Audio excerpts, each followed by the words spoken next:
কৰিছে। নমস্কাৰ, আমি বৈদ্যমাৰী আঞ্চলিক গংগা পূজা পৰিচালনা সমিতি আমাৰ দেৱানগাঁৱত অৱস্থিত। আমাৰ এই গংগা পূজা পৰিচালনা সমিতিৰ যিটো ফলৰ আমি নাটকটো বহুদিনেই কৰিছোঁ, কিন্তু এই ফলৰটো কৰিব পৰা নাছিলোঁ, বহুত দুখত আছিলোঁ।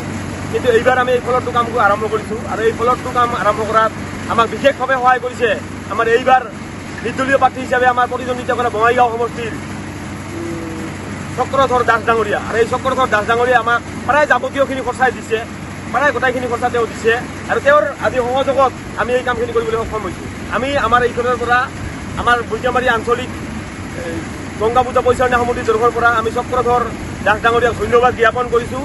এইখিনিতে আৰু তেখেতৰ ভৱিষ্যত উজ্জ্বল কামনা কৰিছোঁ আৰু ৰাইজৰ কাম যাতে তেখেতে সদায় কৰি যাব পাৰে তাৰ কাৰণে আমি আমাৰ বৈদ্যমাৰী গংগা পূজা পৰিচালনা সমিতিয়ে কামনা কৰিছোঁ।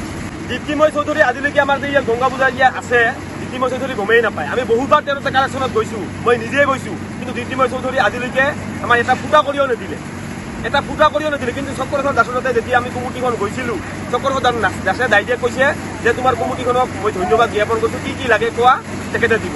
আৰু সেইমতে আজি তেখেতে আমাক গোটেইখিনি বস্তু বাহিনী যোগান ধৰিছে।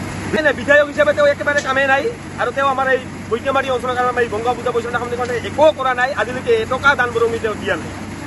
গতিকে আমি এই ক্ষেত্ৰত আমি চক্ৰধৰ দাসক ধন্যবাদ জ্ঞাপন কৰিছোঁ আৰু তেখেতৰ লগত আমাৰ বৈদ্যমাৰী অঞ্চলৰ ৰাইজ সদায় আছে।